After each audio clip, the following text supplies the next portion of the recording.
Here's something I didn't think we'd see in front of the reviewing camera on the Apostle P channel. The short-lived and discontinued Benchmade Mini Bone Collector Folder. Stay tuned, guys. We'll talk about it.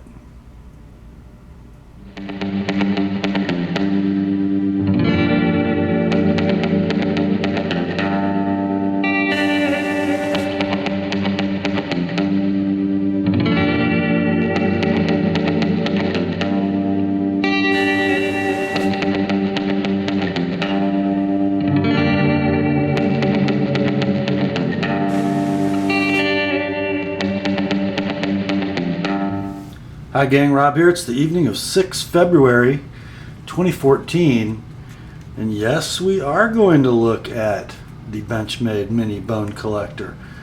It comes in a black box. A little different than most Benchmade boxes. It says Michael Waddell's Bone Collector. Got a little green design on it. Okay. The rest of it pretty familiar. Got our neat little microfiber pouch and the normal stuff inside. A little plastic sleeve.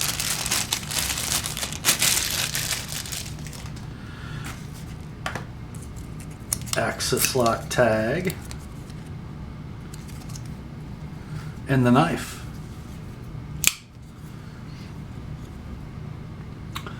As I bring this in close for you guys to inspect, I'll tell you a little background on the Bone Collector.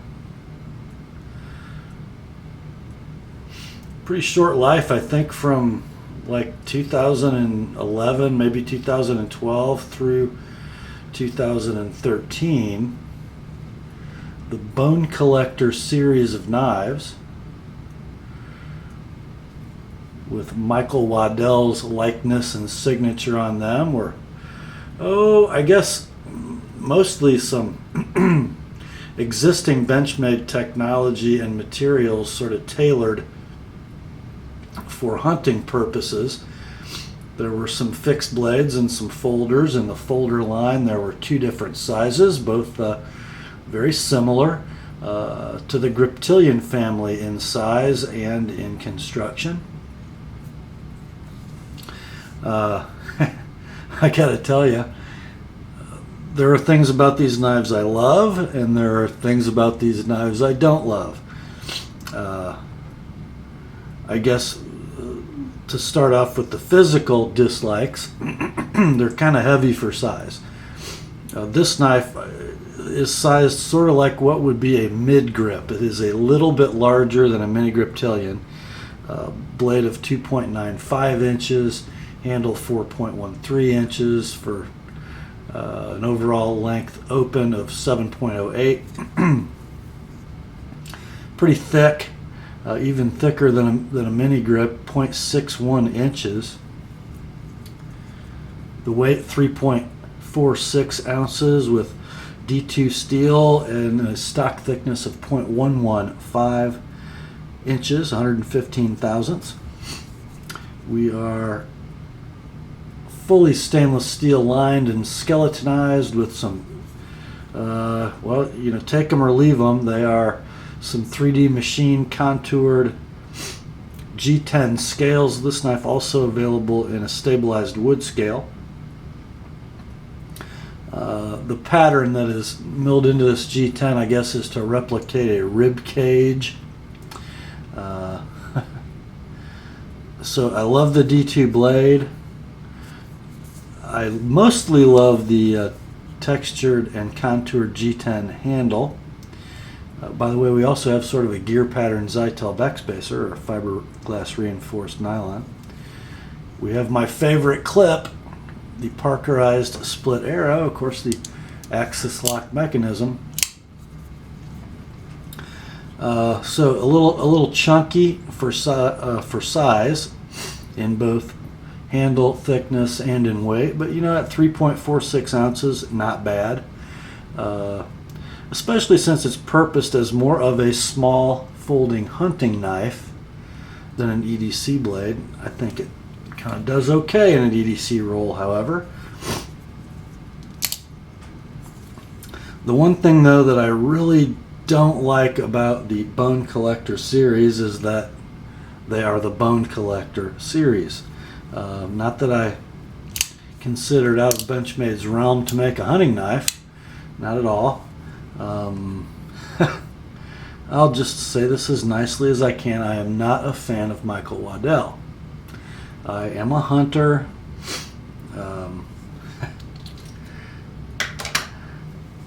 He has a series of videos, and I think he even had a cable TV show for a while, the Bone Collector series. I guess young Michael is sort of one of these television or media hunting celebrities whose style I don't appreciate.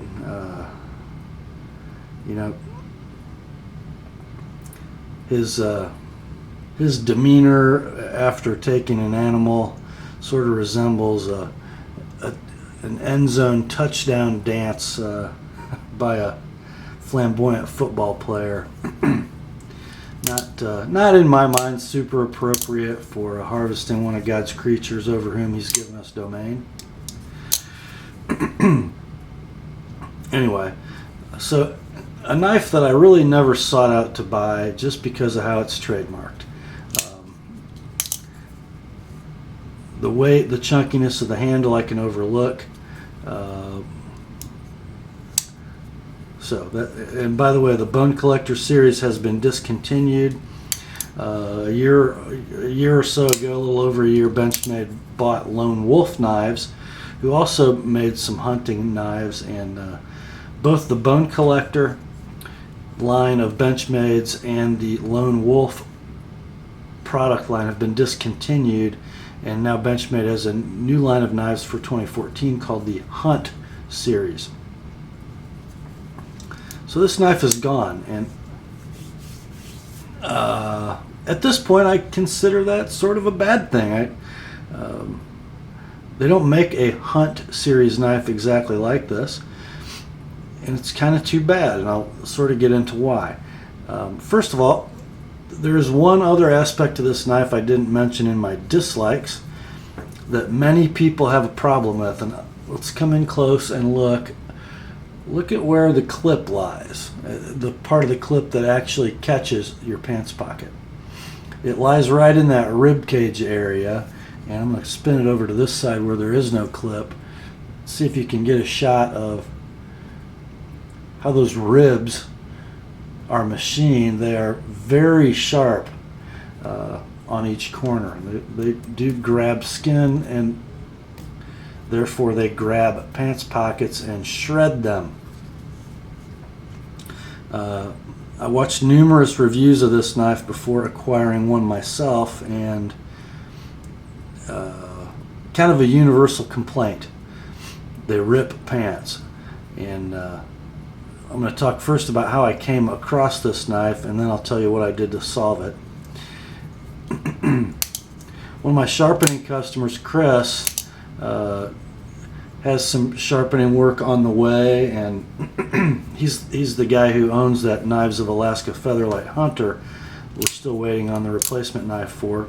I'll have to sharpen that after he already paid me to sharpen the bad one. And so with those orders sort of piling up, and some things happening in Chris's life that made him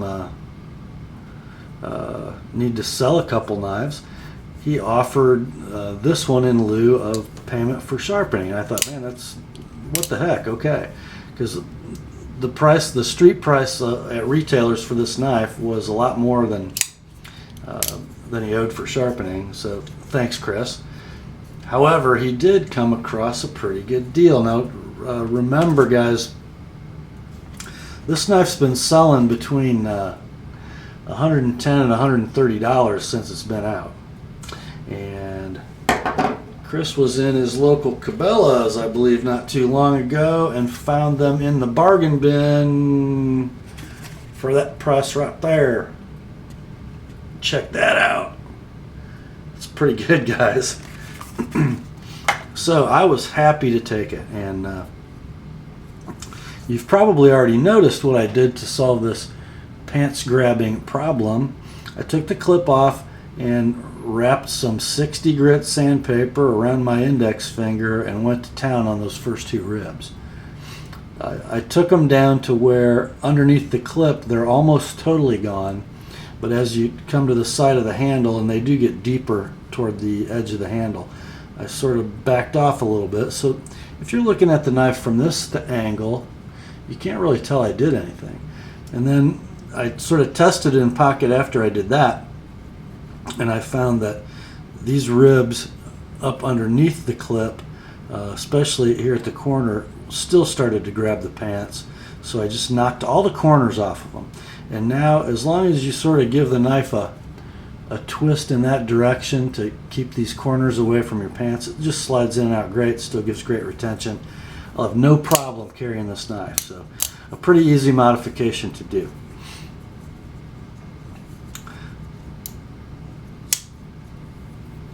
Let's talk about this blade a minute. By the way, I'm pretty happy to have this knife at this point.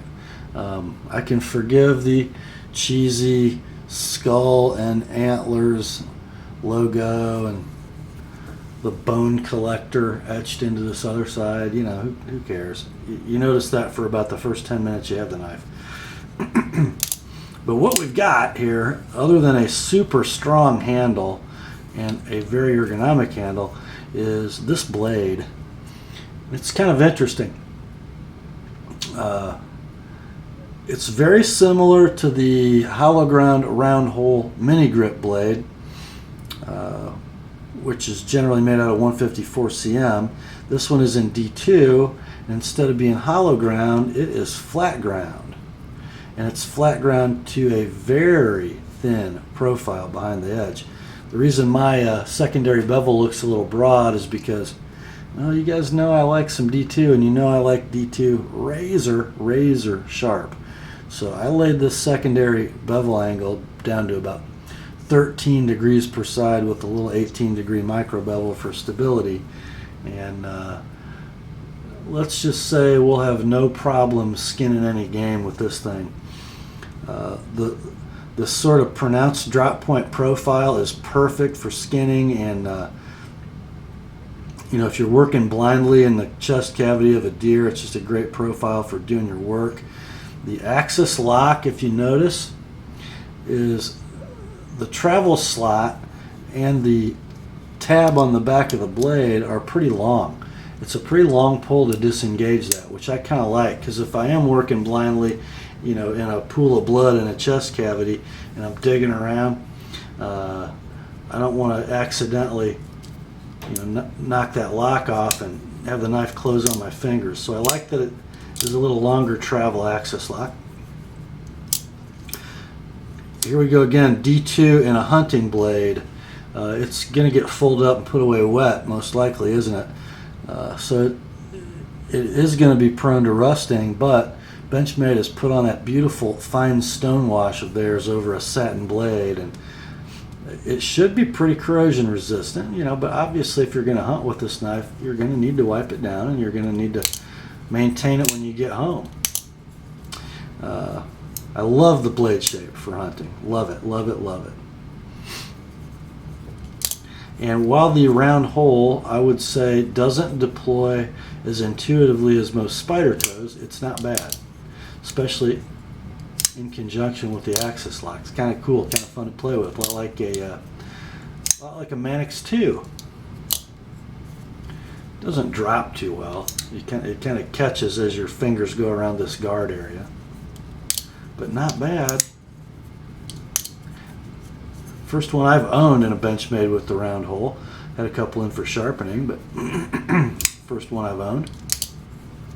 I gotta say, guys, fit and finish on this knife, impeccable.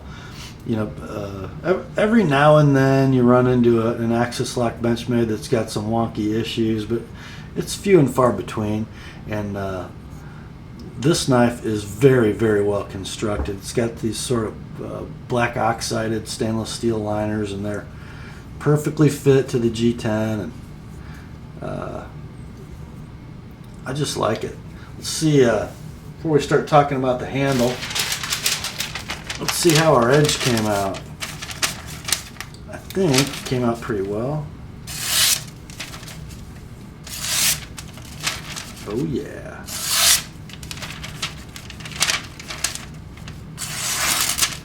Kind of do an S curve for you guys. I had one going a while ago. There we go. Not a bad little scalpel.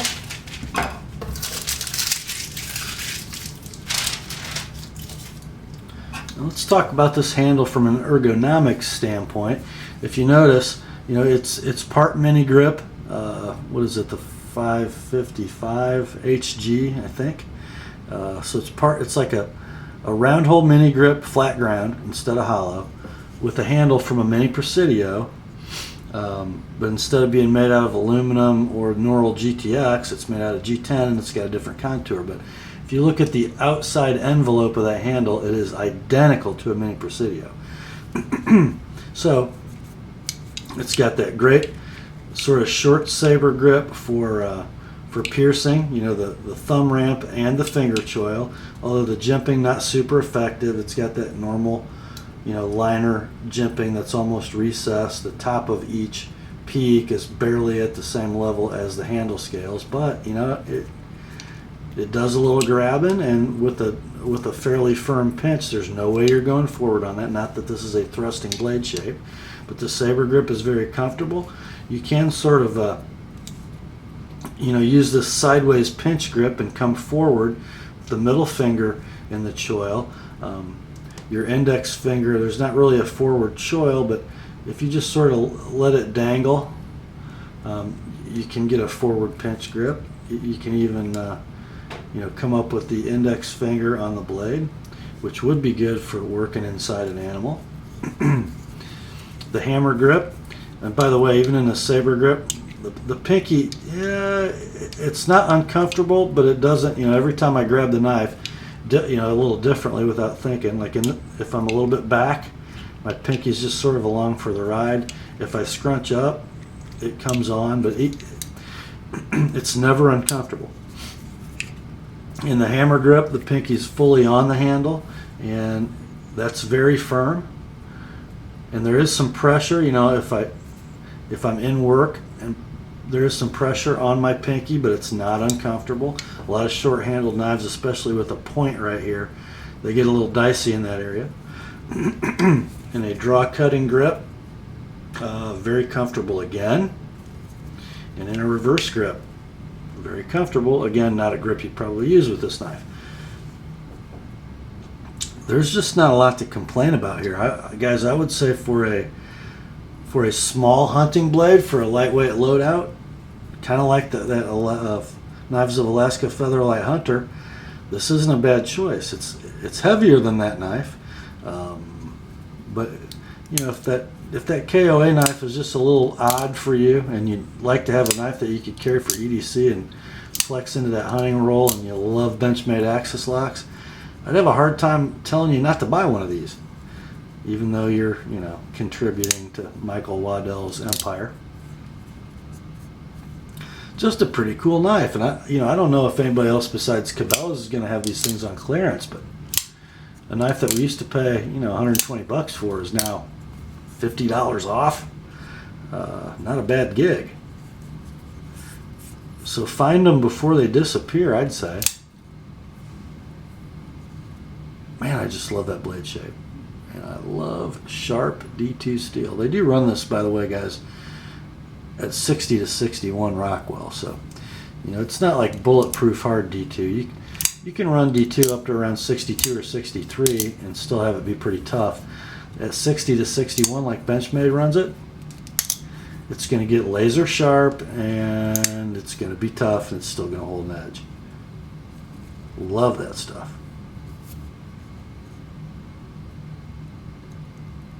So Chris, thank you, my friend, for suggesting this trade, because I'm pretty happy with this little knife. I really like it. It's going to get carried more than I ever thought. I thought maybe it'd be a catch and release, and who knows, I might decide in a few months I'm not carrying it and I'd like to get rid of it, but Not today.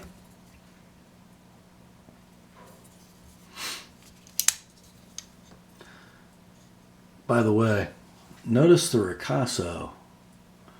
Yeah, it didn't come like that from Benchmade. I would say I'm getting better at that. What do you guys think? That's me and a Dremel tool and some hand finishing.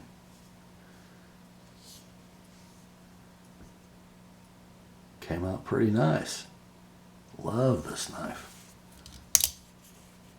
It's sort of a mini tank. I mean, not super heavy, but man, is it solid. No play in any direction. Really nice action. Great job, Benchmade. Grace to you and peace, my friends, from God our Father and the Lord Jesus Christ. And remember, the word is sharp. Have a good night, guys.